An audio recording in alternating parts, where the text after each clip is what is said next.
Olá pessoal, tudo bem? Olá, pessoal. Esse é mais um vídeo no nosso canal Chat.com Cristo e hoje iremos iniciar uma série de vídeos onde vamos falar sobre a Trindade. Mas o que é a Trindade? A Trindade é o conceito bíblico que Deus são três pessoas distintas, né? O Pai, o Filho e o Espírito Santo, mas não são três deuses, e sim um único Deus. Caio, tendo isso como base, qual é a primeira passagem que a Bíblia mostra esse conceito da Trindade? Que são três pessoas, que são mais pessoas, mais de uma pessoa, mais um único Deus. Vitor, primeiramente, né, desde o começo das Escrituras, lá no primeiro capítulo de Gênesis, a gente já tem alguns indícios, né, de que isso é verdade, de que Deus, ele é uma unidade composta, né? Não são três deuses, igual você falou muito bem. Mas uma das primeiras passagens que a gente vê isso é lá em Gênesis 1, capítulo 26, capítulo 1, versículo 26, que fala o seguinte: Então disse Deus: façamos o homem à nossa imagem, conforme a nossa semelhança. Domine ele sobre os peixes do mar, sobre as aves do céu, sobre os grandes animais de toda a terra e sobre todos os pequenos animais que se movem rente ao chão.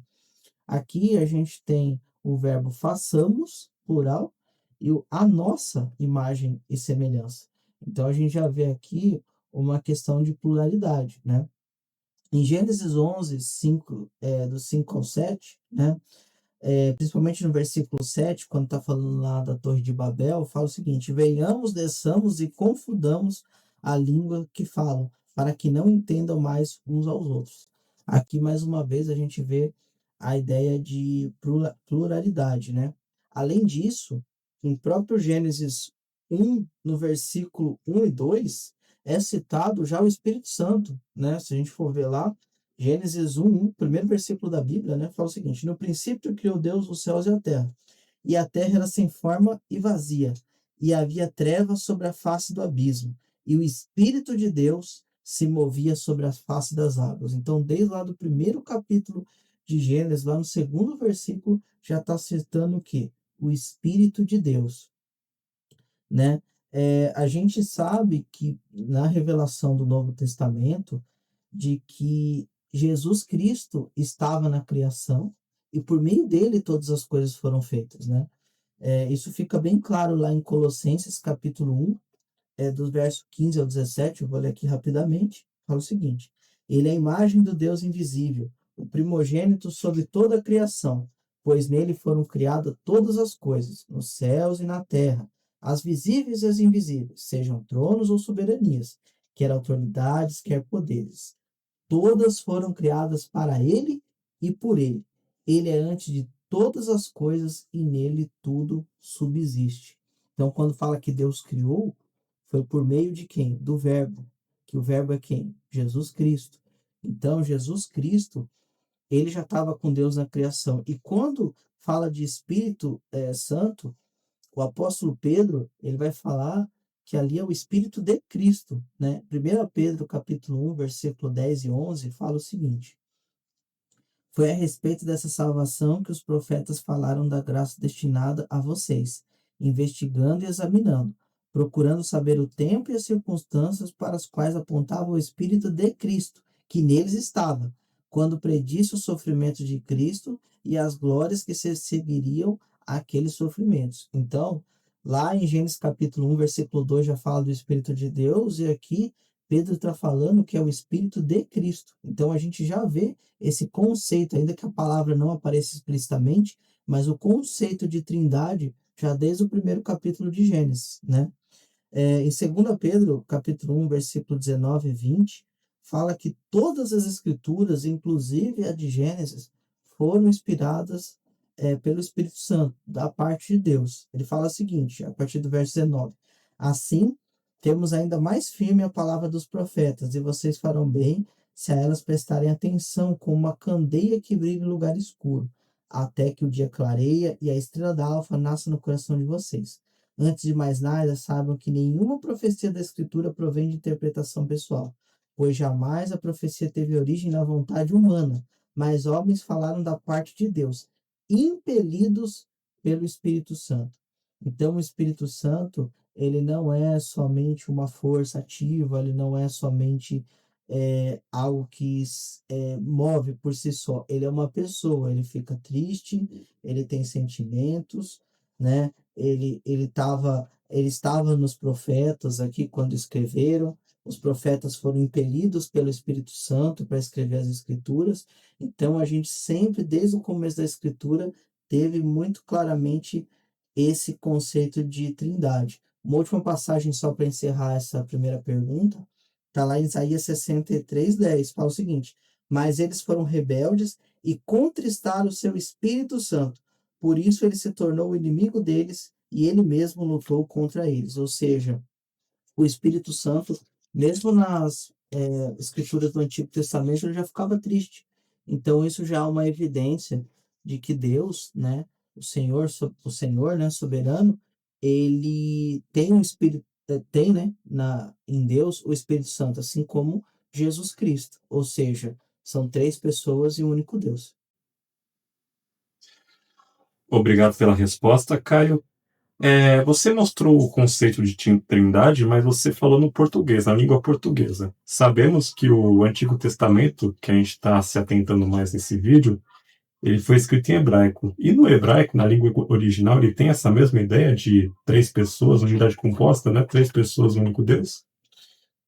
Sim, ela não está explicitamente escrito dessa forma, mas ela é totalmente compatível com uma unidade composta. É isso que é importante ver. Em Gênesis capítulo 1, por exemplo, você vai ter lá a palavra designando o Senhor como Elohim, que é o plural de Elohá, né? Isso em si não prova a Trindade, mas é plenamente compatível com a revelação que iria vir posteriormente, né? Assim como a gente vai ter algumas outras passagens também, né, que a gente vai ter sobre isso, né? Por exemplo, quando Isaías, capítulo 9 versículo 6 vai falar o seguinte: porque o menino nos nasceu, um filho se nos deu, o governo está sobre os seus ombros, e seu nome será Maravilhoso Conselheiro, Deus Forte, Pai da Eternidade, Príncipe da Paz. Esse Deus Forte, né, fala Eugibron, né, que é uma designação designada para Deus, em Isaías 10, 20 e 21. Ele está falando de Cristo, né? Em Isaías 10, 20 e 21, fala o seguinte: naquele dia os restantes de Israel e os da casa de Jacó que tiverem escapados nunca mais se apoiarão naqueles que o feriu, mas se apoiarão no Senhor, o Santo de Israel. O resto voltará, sim, o resto de Jacó voltará para o Deus forte, que é Eugibron, o mesmo que ele está falando de Isaías 9,6 sobre Cristo. Então, apesar de não estar plenamente revelado esse mistério, né, você vê que é totalmente compatível no hebraico esse conceito, né, de que Deus é um só, um único Senhor, mas com três pessoas, né? Isso não está totalmente revelado no hebraico, que os judeus, muitos, né, não aceitaram, porque realmente foi um mistério, né?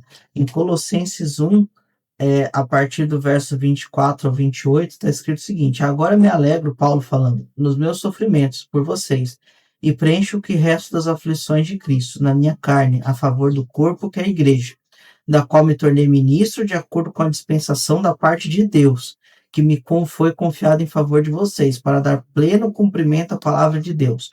O mistério que esteve escondido durante séculos e gerações, mas que agora foi manifestado aos seus santos. A este Deus que dar a conhecer a riqueza da glória desse mistério entre os gentios, que é Cristo em vocês, a esperança da glória. Este Cristo nós anunciamos, advertindo a todos e ensinamos a cada um em toda sabedoria, a fim de que apresentemos cada pessoa perfeita em Cristo. Cristo é esse mistério.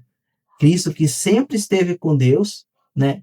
Que estava lá, que por meio dele foi criado todas as coisas que a gente sempre viu nas profecias, mas que não estava revelado explicitamente. E que agora, né, no Novo Testamento, quando ele veio em carne, ele se revelou. Então é compatível, ainda assim, por ser um mistério, os judeus muitos não entenderam dessa forma.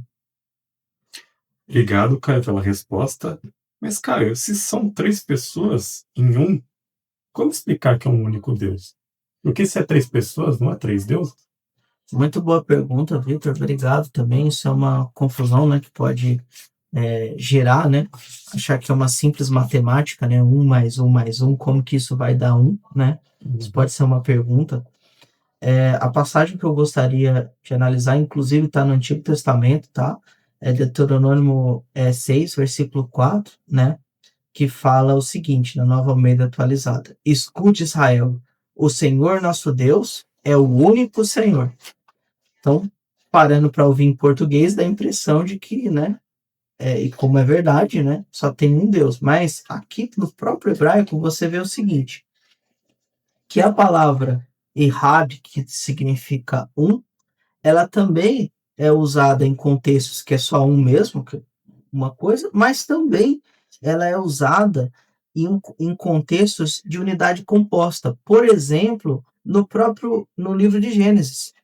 Gênesis 2:24 fala o seguinte: por isso o homem deixa pai e mãe e se une à sua mulher, tornando-se dois, uma só carne. Então, aqui nesse contexto, você vê que foi usada a palavra errado como uma unidade composta. Porque o homem e a mulher são duas pessoas, mas quando eles se unem, quando eles se casam, o que acontece? Eles viram um só. Então, essa foi a mesma. Então, isso é totalmente compatível. Além disso, como eu expliquei na resposta na segunda pergunta, ele usa aqui a palavra, duas vezes a palavra para o nome de Deus, né, que a gente traduz como Jeová, e ele usa a palavra Elohim para falar Deus, né? E Elohim é o plural da palavra Elohá, né? Então a gente vê de que, sim, Deus é único, mas na própria Bíblia, falando da unidade de Deus, é plenamente compatível com o mistério, né, do conceito de trindade que vai ser revelado no Novo Testamento em Cristo Jesus. Então, todo o Antigo Testamento, apesar de em si só ele não dizer explicitamente isso, ele é compatível em todo ele, inclusive nessa passagem aqui. Muito obrigado pelas respostas, Caio. E esse foi o nosso vídeo para o canal Chat.com Cristo, onde abordamos o tema da Trindade, que são 3 pessoas e um único Deus. Que Deus abençoe a sua vida. Até o próximo vídeo. Muito obrigado, fiquem com Deus. Até mais.